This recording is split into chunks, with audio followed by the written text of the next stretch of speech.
far away, pushing her up, slowly, up to a distance that was once unimaginable.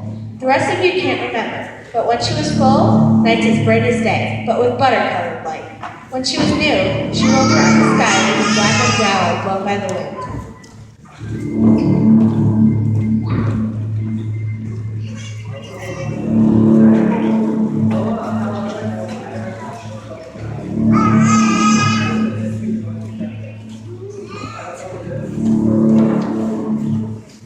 On those nights, the water was pulled tight and eerily calm.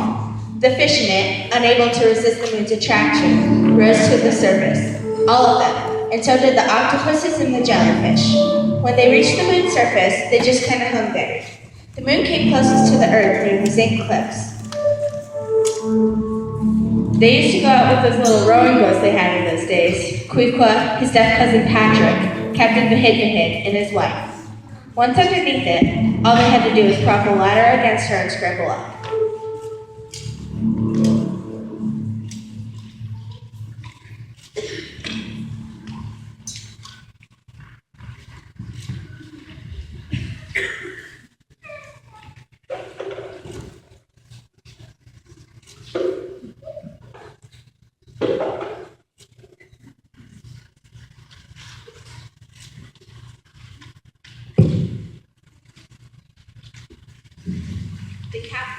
The captain and his wife remained below.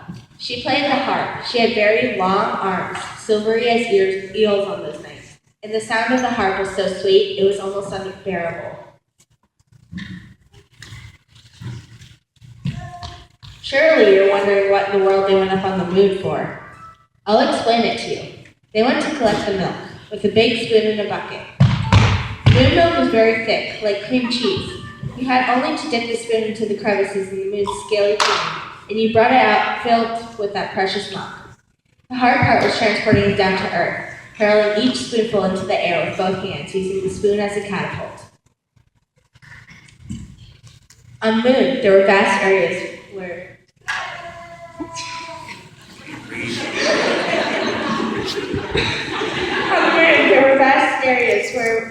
we had never any reason or curiosity to explore, and that was where my cousin vanished. Queefco's cousin showed special talent for making leaps across the moon's surface. To Patrick, extracting moon milk was child's play. Instead of the spoon, he had only to thrust his bare hand under the scales, as if he were playing tricks on it. At times, Patrick pressed not only his finger, but his big toe, and this seemed to be the height of amusement for him.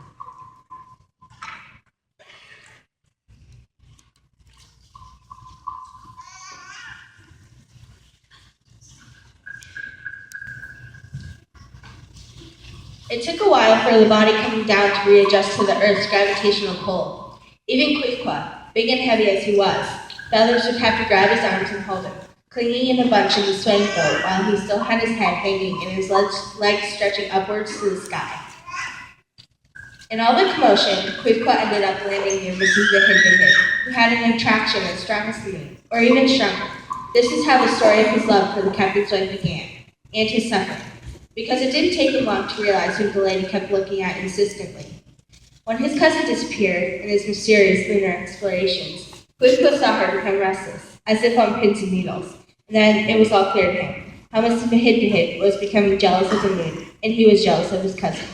Her eyes flared when she looked at the moon, almost challengingly, as if she were saying, "You can't have him." Wait, the moon's going away!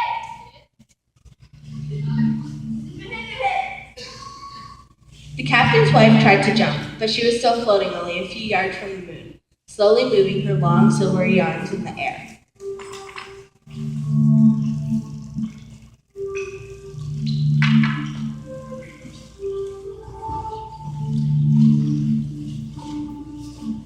At that very moment, Patrick appeared at a distance, running. He didn't seem frightened or even amazed. He placed his hands on the terrain, flinging himself into his usual somersault.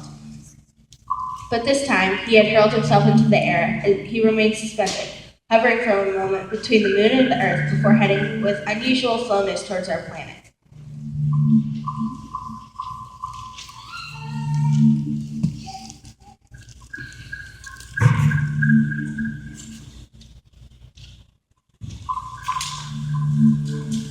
turned slowly around the earth. Queefqa should have been happy, as he had dreamed. He was alone with Mrs. the Hidden. A month of days and lunar nights stretched before them. The crust of the moon fed them with its milk. They raised their eyes up, explored landscape no earth being had ever seen. It was everything Queefqa could have imagined. Even so, Queefqa finally realized Mrs. Hidden loved Patrick, and not him. When the moon reached the zinc cliffs, Queefqa raised his eyes. The boat seemed much smaller than usual. His friends had set forth again, but instead of ladders, a single long pole, which till then they had dragged along the water's surface, began to rise. It was made of bamboo. They both recognized Patrick. It couldn't have been anybody else. He was playing his last game with the moon. When he would have said he was driving the moon away. If the moon now intended to go away from him, then he would take delight in this separation, just as till now he delighted in the moon's nearness.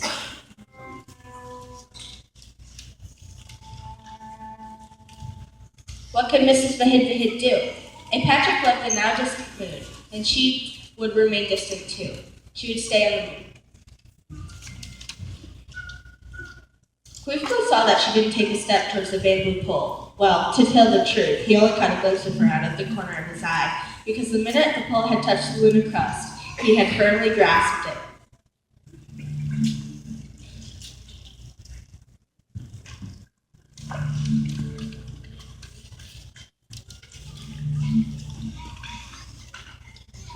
His return was sweet, but his thoughts were filled only with grief at having lost her. Queefqa's eyes gazed up at the moon, forever beyond his reach, and he saw her. She was where he had left her, lying on the beach directly over their heads, and she said nothing. She was the color of the moon. She held the harp at her side and moved one hand now and then in slow motions. Queefqa still looks at her as the first silver moon appears in the sky. The more it waxes, the more he clearly imagines he could see her. In 1,000 different vistas, she who makes the moon, and whenever she is full, she sets the dogs howling, and Queefqa along with them.